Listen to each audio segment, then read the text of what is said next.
خدا یسوع مسیح کو ان بدکاروں کے درمیان صلیب پر لٹکایا گیا اور وہ دو اور آدمی جو کہ بدکار تھے وہ خداوند یسوع مسیح کے داہنے اور بائیں ان کو لٹکا دیا گیا۔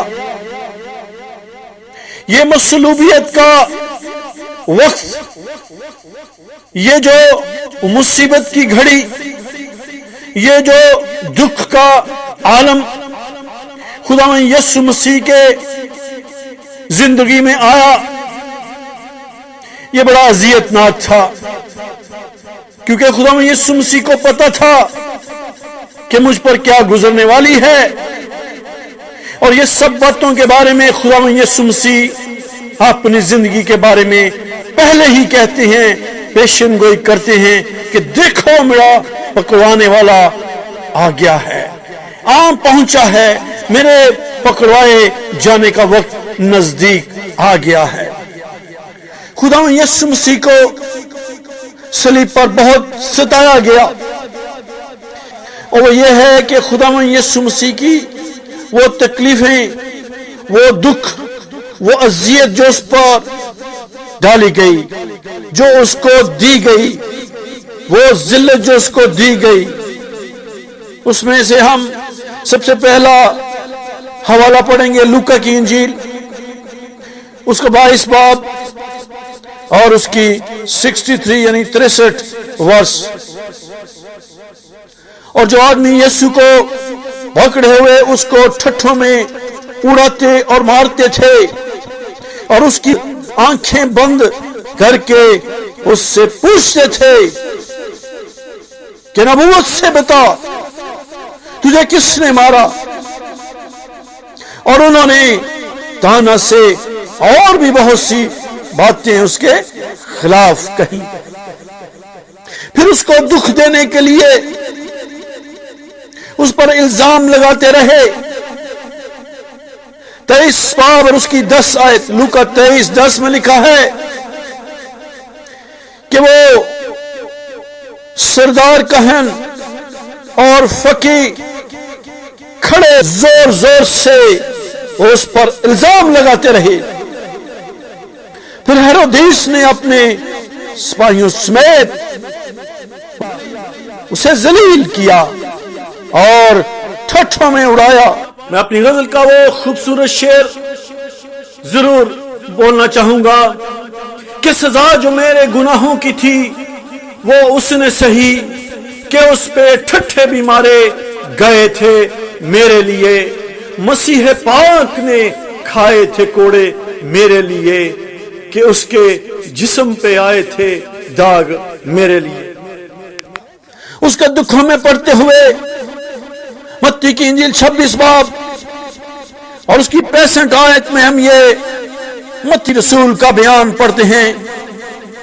اس پر سردار کہن نے یہ کہہ کر اپنے کپڑے پھاڑے کہ اس نے کفر بکا ہے، اب ہم کو گواہوں کی کیا حاجت رہی؟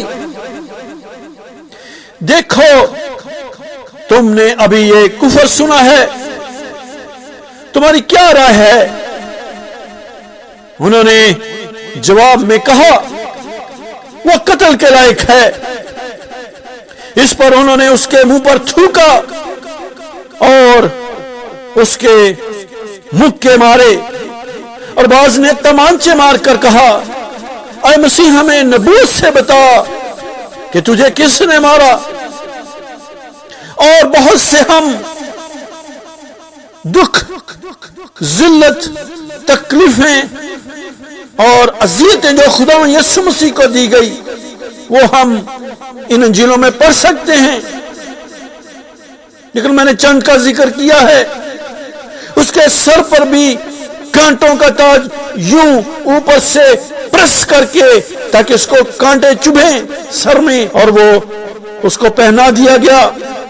یہ کوئی پھولوں کا ہار نہیں تھا میرے عزیز بہنوں اور بھائیوں، یہ کانٹوں کا تاج پہنایا گیا تھا تاکہ وہ ہمیں زندگی کا تاج پہنا سکے. ہاللویا. اس نے ہمیں زندگی کے تاج کا وعدہ کیا ہے زبور 21 کی 3 آیت میں. پھر اس نے ہمیں زندگی کے تاج کا وعدہ مکاشفہ میں کیا ہے، میں اسے زندگی کا تاج پہناؤں گا. یہ خدا یسوع مسیح کے وعدے ہمیں مصلوبیت سے نظر آتے ہیں کہ اس نے ہماری جانوں اور روحوں کی سلامتی کے لیے اپنے جسم پر یہ تکلیف برداشت کی تاکہ اس کے مار کھانے سے ہم شفا پائیں. آج یہ ہم شفا لینا چاہتے ہیں، آج یہ شفا ہم حاصل کرنا چاہتے ہیں، جو کہ ہم سمجھتے ہیں یہ بڑی آسانی سے ہمیں مل سکتی ہے،